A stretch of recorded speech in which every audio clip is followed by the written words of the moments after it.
नमस्कार दोस्तों, मेरा नाम है अनुराग और कोडिंग विद्यालय में आपका स्वागत है। आज हम बात करेंगे एब्सोल्यूट और फिक्स पोजीशंस के बारे में। तो चलिए बिना देरी किए शुरू करते हैं आज का ये वीडियो। दोस्तों, पिछले लेसन में हमने सीखा था कि कैसे हम रिलेटिव पोजीशन की मदद से अपने एलिमेंट्स को स्क्रीन पर कहीं भी सेट कर सकते हैं। वो पोजीशन रिलेटिव होती थी हमारे नॉर्मल HTML फ्लो के अकॉर्डिंग। उसमें अगर हम अपने एलिमेंट को टॉप प्रॉपर्टी देते थे तो उसका मतलब यही होता था कि हम टॉप साइड से कुछ मार्जिन ऐड करना चाहते हैं, जिससे होता क्या था, हमारा एलिमेंट नीचे की तरफ मूव हो जाता था। चलिए अब बात करते हैं एब्सोल्यूट पोजीशन के बारे में। अगर आपको याद हो तो पिछले लेसन में हमने एक एग्जांपल लिया था जिसमें हमने एक div एलिमेंट लिया था और उसके अंदर हमने एक h1 एलिमेंट क्रिएट किया था और जो div था उसका जो कलर रखा था हमने येलो कलर रखा था। चलिए उस एग्जांपल को हम अपने कोड पेन में चलाकर देखते हैं और देखते हैं कि एब्सोल्यूट पोजीशन क्या होती है। ये आ गए हम अपने कोड पेन में और कोड पेन में आपको यहाँ पर आके लिखना है codepen.io या आप गूगल में सर्च करेंगे तो कोड पेन आपकी वेबसाइट खुल जाएगी। यहाँ पर आपको अपना HTML लिखना होता है और यहाँ पर आपको CSS लिखना होता है। HTML में मैंने बॉडी दी है, उसके बाद मैंने div दिया है और उसके बाद मैंने अपनी एक हेडिंग दी है। ज़्यादा कुछ नहीं करा फैंसी मैंने। div, ये मेरा येलो वाला div है और ये मेरी हेडिंग है। और ये जो div है इसको मैंने बैकग्राउंड का कलर दे दिया है और हाइट दे दी है 150 पिक्सल की और माय हेडिंग में अभी मैंने कुछ नहीं दिया है। तो ये कोड मैंने पहले से लिखा लिखा हुआ था ताकि हमारा थोड़ा टाइम सेव हो जाए इस ट्यूटोरियल में। और अभी हम आगे देखेंगे कि इसमें हमें क्या मॉडिफिकेशंस करनी है। तो सबसे पहली चीज़ जो आप यहाँ पर नोट कर रहे होंगे वो ये है कि यहाँ पर स्पेस आ रहा है बीच में, ये पूरा इससे मिला हुआ नहीं है हमारी विंडो से। तो सबसे पहले हमें इस स्पेस को ख़त्म करना है। स्पेस को ख़त्म करने के बारे में हम पहले बहुत बार बात कर चुके हैं कि इसके अंदर डिफ़ॉल्ट CSS लगता है और हमें पता है वो कहाँ पे लगता है। एक हमारा H1 में लग रहा है और एक हमारा div में लग रहा है। तो div में जो लग रहा है उसके लिए हम सबसे पहले बॉडी को हम स्टाइल करेंगे। तो बॉडी को हम मार्जिन दे देंगे 0। ये हमारा लेफ्ट साइड का हमारा मार्जिन 0 हो गया है, लेकिन टॉप में अभी भी स्पेस है। तो वो कहाँ से आ रहा है? वो हमारा H1 के उससे आ रहा है। तो हम अपने H1 को भी यानी कि माय हेडिंग को हम मार्जिन दे देंगे 0 का। तो आप यहाँ देख सकते हैं कि यहाँ पर हमारा ऊपर और लेफ्ट साइड से स्पेस खत्म हो गया है। अब दोस्तों बात आती है कि अगर मुझे अपना ये H1 मूव करना है पेज पर तो मेरे पास क्या ऑप्शंस है। सबसे पहले तो हम देख ही चुके हैं कि हम रिलेटिव पोजीशन की मदद से हम इस हेडिंग को मूव कर सकते हैं। तो चलिए एक बार इसको ये पोजीशन दे के देखते हैं। हम अपने माय हेडिंग में गए और हमने इसको दे दी पोजीशन और पोजीशन में हमने इसको दे दिया रिलेटिव। अगर हम यहाँ पर इसको देंगे राइट और हम यहाँ पे देंगे इसको 20 पिक्सल, तो क्या हो रहा है?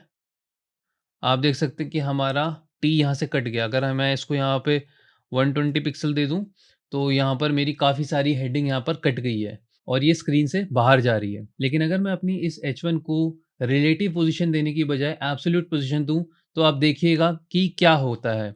अभी ये यहाँ पर कट रही है और मैंने अब यहाँ पर इसको हटाया और इसको मैंने दे दिया एब्सोल्यूट। अब आप देख सकते हैं कि मेरी ये जो हेडिंग है वो राइट साइड में आ गई है और यहाँ से ये 120 पिक्सल की स्पेस छोड़ रही है। अगर मैं इसको यहाँ पर 0 कर दूँ, तो आप देख सकते हैं कि ये बिल्कुल राइट साइड में यहाँ पर चिपक जाता है। तो आपको यहाँ पर यही याद रखना है कि जो हमारी एब्सोल्यूट पोजीशनिंग होती है, वो हमारे पेरेंट एलिमेंट पे डिपेंड करती है। लॉजिकली देखा जाए ये जो एब्सोल्यूट पोजीशन है, इसका जो नाम है होना चाहिए था रिलेटिव, क्योंकि हम इसमें एक पेरेंट एलिमेंट के रिलेटिव अपनी न्यू पोजीशन डिफाइन कर रहे होते हैं। लेकिन आपको यहाँ पर कंफ्यूज नहीं होना है। आपको यहाँ पर ये ध्यान रखना है कि रिलेटिव पोजीशन में हमारा जो एलिमेंट है वो अपनी एक्चुअल पोजीशन यानी कि डिफ़ॉल्ट HTML पोजीशन से मार्जिन ऐड करता है अपनी न्यू पोजीशन तक। जबकि एब्सोल्यूट पोजीशन में हमारे एलिमेंट की जो पोजीशन डिफाइन होती है वो हमारे पेरेंट के अकॉर्डिंग डिफाइन होती है। और तीसरी चीज़ जो आपको यहाँ पर याद रखनी है वो ये है कि एब्सोल्यूट पोजीशन में हमारा डिफ़ॉल्ट HTML फ्लो टूटता है, वो वैसा का वैसा मेंटेन नहीं रहता, जैसा कि हम रिलेटिव प्रॉपर्टी के केस में देख चुके हैं अपने पिछले वीडियोज़ में। अगर आप इसका डेमो देखना चाहते हैं, तो वो मैं आपको दिखा देता हूँ। मैंने अपने इस कोड पेन में एक फ़ाइल बना रखी है, उसको मैं फ़िलहाल सेव कर देता हूँ और यहाँ पर मैं गया, योर वर्क में आ गया मैं और ये मेरी फाइल है यहाँ पर। इसमें मैंने यहाँ पर 3 बॉक्स बनाए हुए हैं और ये 3 बॉक्स हैं क्या? ये तीनों बॉक्स डिव हैं। ये है मेरा पहला डिव जिसको मैंने रेड बॉक्स का नाम दिया। ये है मेरा दूसरा डिव ब्लू बॉक्स। ये है तीसरा जिसको है ग्रीन बॉक्स। और यहाँ पर मैंने इनकी विड्थ और हाइट सेट करी है और इनको एक बैकग्राउंड कलर दिया है। बस इतना सा मैंने यहाँ पे लिख के रख रखा है। अगर आपने गौर किया हो तो यहाँ पर भी कुछ व्हाइट स्पेस छूट रहा है। तो इसको भी हम ठीक कर सकते हैं। हमें बस अपनी बॉडी में जाना होगा। उसके लिए हम क्या देंगे? हम अपनी बॉडी को मार्जिन 0 दे देंगे। और अब आप देख सकते हैं कि यहाँ से ये गैप हट चुका है। तो अब हम समझते हैं रिलेटिव और एब्सोल्यूट कैसे डिफरेंट होते हैं। अगर ये मेरा रेड बॉक्स है और मैं इसको पोजीशन दे दूं और इसमें मैं यहाँ पर दे दूं लेफ्ट साइड से, इसको पुश करते हैं और 800 पिक्सल इसको मूव करते हैं, तो आपने देखा कि मेरा यहाँ पर HTML का जो फ्लो है वो यहाँ पर नहीं टूटा है। मैंने रिलेटिव पोजीशन यूज़ करी है। मेरा रेड स्क्वायर तो यहाँ पर मूव हो गया, लेकिन मेरा ब्लू और ग्रीन वहीं पर अपने डिफ़ॉल्ट फ्लो में ही था। लेकिन अगर मैं इसको यहाँ पर एब्सोल्यूट कर दूँ तो आप यहाँ पे देख सकते हैं कि मेरा ब्लू और ग्रीन स्क्वायर जो अभी नीचे आ रहे थे वो अब ऑटोमेटिकली ऊपर की साइड मूव कर गए हैं। तो आपको यहाँ पर ये याद रखना है कि जो हमारा डिफ़ॉल्ट HTML का फ्लो होता है वो रिलेटिव पोजीशन में नहीं टूटता, लेकिन अगर हम एब्सोल्यूट पोजीशन यूज़ करते हैं तो वो डिफ़ॉल्ट HTML फ्लो टूट जाता है, जैसे कि यहाँ पे टूट चुका है। और टूट जाने के बाद वो एलिमेंट, जैसे कि इस केस में ये रेड बॉक्स, अब नॉर्मल डिफ़ॉल्ट HTML के फ्लो में काउंट नहीं करता, अब फ्लो यहाँ से चल रहा है। तो इसमें हमेशा ये याद रखना है, जब आप एब्सोल्यूट पोजीशन लगाओगे वो चीज़ आपकी नॉर्मल HTML फ्लो से बाहर आती चली जाएगी। जब हम लेआउट्स वगैरह डिफाइन करते हैं तो हम एब्सोल्यूट और रिलेटिव पोजीशन के कॉम्बिनेशंस यूज़ करते हैं और दोनों ही पावरफुल तरीके हैं किसी भी एलिमेंट को अपने स्क्रीन पर पोजीशन करने के लिए। मान लेते हैं मैं इसको वापस रीसेट करता हूँ और इस डिव को एक और डिव देता हूँ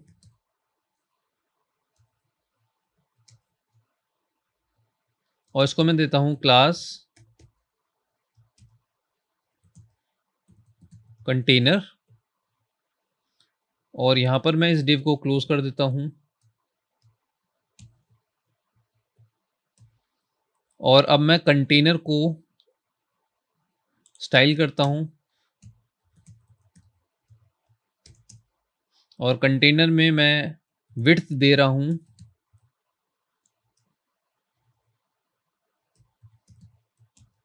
600 पिक्सल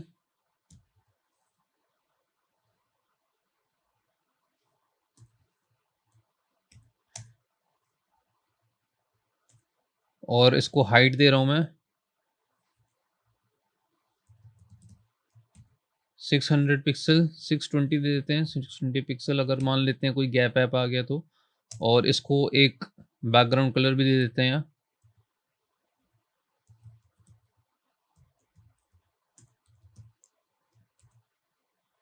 लेवेंडर। तो ये हमने एक कंटेनर बना लिया। हमारा डिफ़ॉल्ट HTML चल रहा है क्योंकि अभी हमने कोई पोजीशन डिफाइन नहीं करी। तो पहले ये आ गया, उसके बाद ये आ गया और उसके बाद ये आ गया और उसके बाद ये आ गया। अब इस डिव को हम क्या करते हैं, इस डिव को हम पेरेंट बना लेते हैं अपने इस रेड बॉक्स का। तो इसको यहाँ से मूव करेंगे और रेड बॉक्स के नीचे इसको हम पेस्ट कर देंगे। तो आपने देखा कि ये जो हमारा रेड बॉक्स है ये हमारा चाइल्ड बन गया और इसका पेरेंट हो गया ये बड़ा बॉक्स, यानी कि ये कंटेनर। अब अगर मैं इस रेड बॉक्स को पोजीशन दे दूं एब्सोल्यूट और इसको प्रॉपर्टी दे दूं राइट की, तो ये अब स्क्रीन के एंड में नहीं जाएगा, ये अपने इस पेरेंट के एंड में चला जाएगा। तो चलिए इसको करके देखते हैं। मैं पहले प्रॉपर्टी दे देता हूँ इसको एब्सोल्यूट और इसको अब हम दे देते हैं राइट की प्रॉपर्टी 0 पिक्सल। 0 पिक्सल में पिक्सल नहीं देना हमें। प्रॉपर्टी लिख दिया मैंने, यहाँ पे मुझे पोजीशन लिखना था, माफ़ करना दोस्तों। और अब आप देख सकते हैं कि ये स्क्रीन के एंड में आ गया है। तो अभी आप देख सकते हैं कि मेरे एब्सोल्यूट पोजीशन राइट देने पर ये अभी कंटेनर में नहीं आया। ये इसलिए नहीं आया कि अभी हमने इसको इसका पेरेंट CSS में डिफाइन नहीं करा है। तो इसको पेरेंट बनाने के लिए हमें क्या करना होगा, हमें अपने कंटेनर को भी एक पोजीशन प्रॉपर्टी देनी होगी। और इसको हम प्रॉपर्टी देते हैं रिलेटिव। और अब आप देख सकते हैं कि ये मेरा इस कंटेनर में आ गया है। अगर मैं यहाँ पर अपने इस राइट साइड से 20 पिक्सल देना चाहूँगा, तो इस पेरेंट के राइट एज से ये 20 पिक्सल की स्पेस क्रिएट करेगा। इसको वापस 0 ही कर लेते हैं। और अगर आप गौर करेंगे तो ये जो 2 बॉक्सेस हैं, ये हमारे नीचे की साइड ही हैं, एचटीएमएल के फ्लो के हिसाब से ही चल रहे हैं। लेकिन अगर मैं इसको भी अगर टॉप प्रॉपर्टी दे दूँ, टॉप की अगर मैं इसको प्रॉपर्टी देना चाहूँ 0, तो कुछ नहीं हो रहा। लेकिन अगर मैं इसको पोज़ीशन दे दूँ,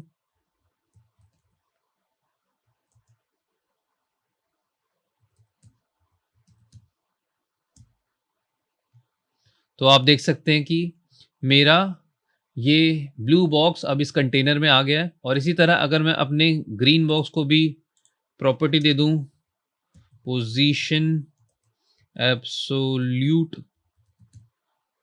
और इसको भी मैं टॉप 0 दे दूँ,